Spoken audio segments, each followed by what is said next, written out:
Lombardi. Doctor, qué gusto verte. Buenas noches. ¿Cómo estás? Luis, un gran abrazo. Si tuvieras que poner un diagnóstico a lo que nos está pasando desde el pueblo chico, vamos a pintar nuestra aldea para pintar el mundo. Pintar nuestra aldea, ¿qué decís de diagnóstico de lo que nos está pasando?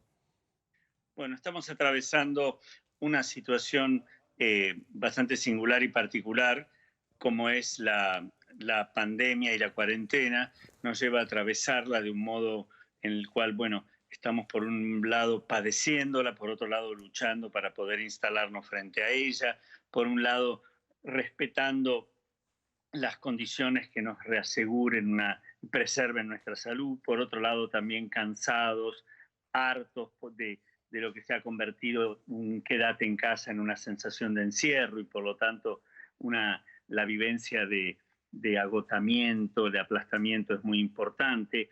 La extensión enorme de la cuarentena ha llevado a un escepticismo que hace sentir muchas veces consciente o inconscientemente que no hay futuro, y esto es muy delicado porque cuando la sensación es que no puedo planificar, no hay mañana, no hay porvenir, porque este porvenir queda postergado de un modo permanente, como te dije una vez, Luis, el inconsciente no conoce calendario, por lo tanto esto es infinito y lo que aparece como vivencia es un letargo, es una soledad, es una angustia de muerte. Quiere decir que estamos en una condensación de, por un lado, ansiedad, angustia, por otro lado, esfuerzo para poder sobreponernos a una situación dramática que nos sorprendió, por un lado, con reacciones que pasan desde el pesimismo y la depresión hasta la irritabilidad, hasta por momentos la esperanza, que tratamos que no sea una ilusión, sino una esperanza cuando aparece la posibilidad de la vacuna o de una alternativa terapéutica para hacer frente a esta enfermedad que sea alta o sea baja el índice de letalidad, queda asociada a la idea de pérdida, Mm. por lo tanto de muerte, ¿no? Quiero tenerme ahí un segundo. En una Argentina como Sí, es, que es un terreno predisponente, Luis, lo sabemos claro. bien desde muchos años, a un sentimiento muy fuerte de desconcierto, de desamparo frente a la ausencia de normas que atraviesan la tabla de valores que necesitamos tener y nos hacen sentir, por lo tanto, Mm. solos, con una ley que no terminamos de darle el carácter suprapersonal que necesita tener Sí. para que todos estemos incluidos en ella. Por lo tanto, la prohibición no logra convertirse en norma, siempre es prohibición y no podemos internalizarla como una norma. José, Sí, déjame hacer un punto y seguido porque dijiste algo que me parece que es interesante resaltar. No muchos, no todos tienen la suerte de acceder a un psiquiatra, a un psicólogo que los contenga y les ayude a entender si lo que está pasando después de 5 meses de pandemia es razonable o no. Porque hoy se ven ujú, trastornos en chicos, en adolescentes, en mayores de trastornos de sueño, trastornos de alimento. Vos mencionabas algunos, irritabilidad, angustia y decir, no me puedo levantar de la cama. ¿Cómo saber para el que está viendo este momento que esto forma parte de algo razonable con lo que nos está pasando y cuándo no hay que recurrir o hay que no dejarlo pasar a eso? qué pregunta importante, Luis, porque es importante saber que más allá de la necesidad, de la exigencia y de que tenemos que tener claro, como solemos hablar, de la responsabilidad individual para poder preservar nuestra salud y la del otro, y que preservar la salud del otro garantiza también la nuestra. Eso es lo que se llama convivir, eso es lo que se llama solidaridad, eso es lo que se llama algo así como registro del semejante. Hay que saber que esta cuarentena tan prolongada produce efectos nocivos inevitables en la salud mental. No quiere decir no hay que hacer la cuarentena o digamos lo mejor. No quiere decir que no hay que encontrar fórmulas para hacer lo mejor posible la cuarentena. Por supuesto que sí. Pero no podemos negar que determinadas situaciones como esta producen daño, si vos querés, producen síntomas a nivel de lo que es nuestro psiquismo, nuestra psicología, nuestra conducta, nuestra salud mental. Por supuesto que hay angustia, y la angustia es sufrimiento.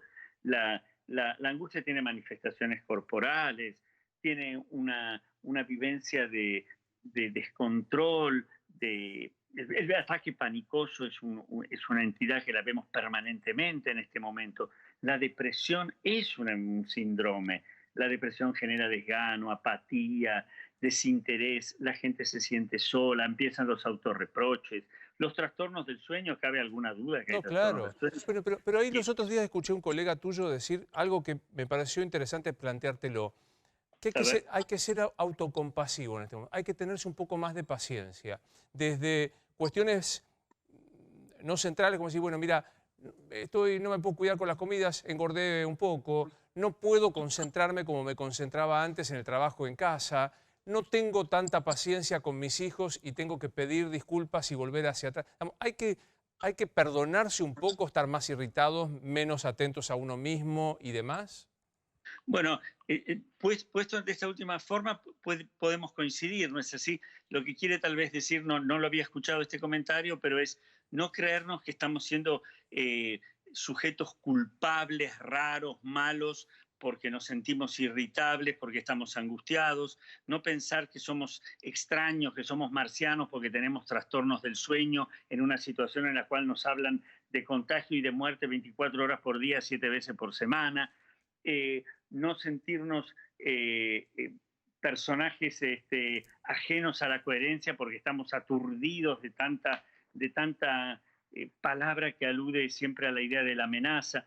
En ese sentido, creo que sí, hay que ser amigo de uno mismo, como decía Séneca, pero lo que no hay que dejar de hacer es de ocuparse de uno, porque ser compasivo, tolerarse, digamos así, comprender que situaciones dramáticas y ajenas a lo que estamos habituados a metabolizar nos produce trastornos, no quiere decir que no tengamos que ocuparnos, no quiere decir que no tengamos que pedir ayuda, tratar de calmar esa angustia, de tratar de dimensionar objetivamente la situación que enfrentamos, de tomar al miedo útil como un aliado para que nos preserve del pánico inútil, y de poder tomar medidas que atenúen, que aplaquen muchas veces la intensidad Por de ejemplo, ese padecer. ¿qué medidas? Por ejemplo, medidas. Una de las medidas significa poder preguntar lo que no sé en lugar de fantasear situaciones catastróficas o apocalípticas, tener charlas con pares y poder de algún modo ayudarnos con lo que no sabemos, compartir y acompañarnos. Vos no sabés la fuerza que da el acompañarse. Preguntar también, tener charlas. ¿Cuántas veces? Pocas veces me han invitado a tantas charlas de Hmm. empresas, instituciones, colegios. ¿Por qué? Porque escuchan otra palabra que puede reacomodar un poquito la situación que están viviendo de desconcierto. Tiene que ver con ese ser compasivo que vos decías antes. Poder de algún modo, si la situación deviene en un síndrome depresivo o en un cuadro panicoso, bueno, hacer la consulta o hacernos la consulta a los que somos psiquiatras, psicoanalistas. Hay también alternativas psicofarmacológicas. Es decir, tenemos herramientas para poder enfrentar del mejor modo posible, ¿no? Mm, Para abolir, pero esta claro. situación de... Y sobre todo, ¿sabes qué? No aturdirse, vale decir, no estar todo el día, porque mágicamente uno cree que si ve todo el tiempo, controla lo que pasa, ¿sabes? Entonces, miro 24 horas por día el último número de la última estadística, de la última auditoría, del último muerto, del último lugar en el mundo. No, por favor, con esto No, no no es que ayuda. somos... No que Te no digo, ayuda, hace mal. probablemente sea un modo banal de plantearte lo que voy a hacer, pero me parece muy gráfico. Excluyo al que está enfermo, que está pasando con el COVID y no lo está pasando bien, excluyo al que tiene un familiar enfermo y que lo tiene bien, o sea que la proximidad es bien de cerca. Te hablo de la mayoría que tenemos el miedo de contraer la enfermedad por lo incierta que es esta enfermedad, porque no se sabe cómo se desarrolla, y estamos diciendo, che, la vacuna va a tardar abril del año que viene con toda la furia. Me queda agosto, septiembre, octubre, noviembre, diciembre, enero, febrero, marzo, abril. 9 meses más los 5 que llego. ¿De qué me aferro? ¿Cómo me aferro? Para no entrar en estado de desesperación diciendo 9 meses donde tengo suspendida mi vida social en general. Bueno, esto es muy importante. Primero, darle al carácter de transitorio su verdad, ¿no? Porque la idea de la postergación permanente de la cuarentena llevó a dudar de que esto es por un determinado periodo de tiempo, que es hasta que podamos recuperar todas las herramientas que nos permitan enfrentar esta pandemia. Es decir, darle veracidad al carácter de transitorio, ¿no? porque si no la sensación que tenés es que te expropian Claro. directamente la vida.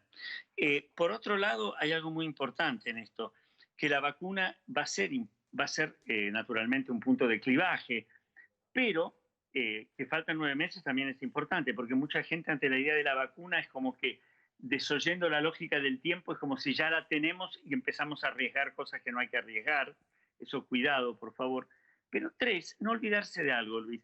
Tenemos bastantes herramientas en nuestro poder en este momento, si responsabilidad individual mediante las ponemos en práctica, que nos dan una mayor flexibilidad, alternativa y posibilidades. A ver, quiero decir, esa distancia social, ese barbijo, ese lavarse las manos y ese no estar en situaciones multitudinarias, es son herramientas enormes. La posibilidad de contagiarse, si tomamos estos cuidados, es muy difícil. Por lo tanto, no es que estamos absolutamente indefensos y no hay nada que podemos hacer. Tenemos O recursos. sea, vos lo que Por decís eso, es, primero, de verdad esto es transitorio. Ya hay sí, por más que sea 9 meses parezcan mucho, saber que esto es transitorio, que se va a terminar en algún momento. Lo otro es, tenemos algunas herramientas, como dijiste, lavado de manos, distancia, no estar en lugares cerrados con gente, etcétera, etcétera. que son muy importantes, Claro, claro, que nos claro. protegen mucho, mucho. Y lo otro es, eh, ¿cómo entendés o qué pasa con el desafío a estas cosas? Pues si me hinché, déjenme que yo asuma el riesgo de que si me quiero enfermar lo hago porque voy a ver a mis amigos, porque salgo a una manifestación política o porque se me canta. ¿Qué opera ahí? Bueno, ahí hay distintos tipos de rebeldía, vos sabés. Hay una rebeldía que es constructiva y una rebeldía que es destructiva. Si el asunto es, bueno, me hinché y me contagio y chau, bueno, ahí estamos en un lugar, yo te diría, claramente sintomático. Primero, porque pones en juego tu vida, pero también porque te olvidas de que vos convivís, de que sos un ser social y que pones en juego la vida de otros.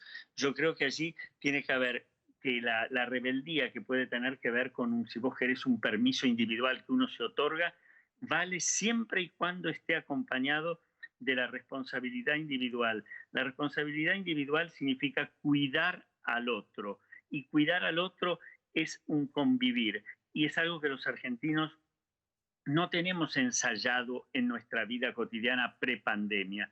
Somos gente que está muy en una especie de distancia, de desconfianza. Nos cuesta conformar esos lazos que nos otorgan el carácter de comunidad que puede proyectarse juntos al futuro.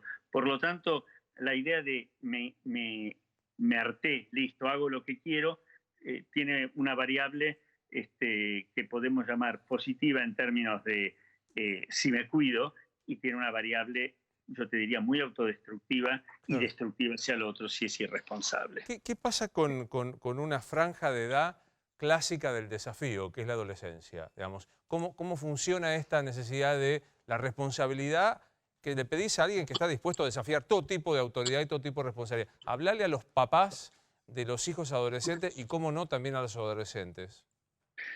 Vos estás planteando algo que es importante, porque nosotros sabemos, y aparte nos lo dicen en los medios continuamente, y es una realidad estadística, si vos querés, que científica, que es que, bueno, es verdad, menores de 45 años, la posibilidad de que el contagio devenga en Fatal, una sí.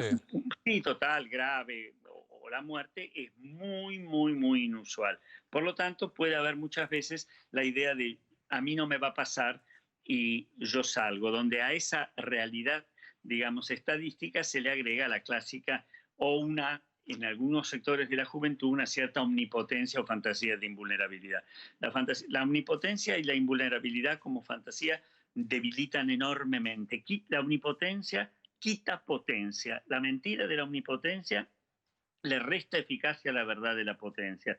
Entonces, a esa juventud hay que recordarle que, no, que hay otros segmentos de edad, además de ellos, y de que no no se les está pidiendo solamente de que se cuiden ellos, sino que en el descuido de que ellos podrían caer, ponen en juego la seguridad, la vida, la salud de gente que quieren mucho, de gente que es muy importante para ellos, la familia, los amigos, el otro que sí está más expuesto que ellos.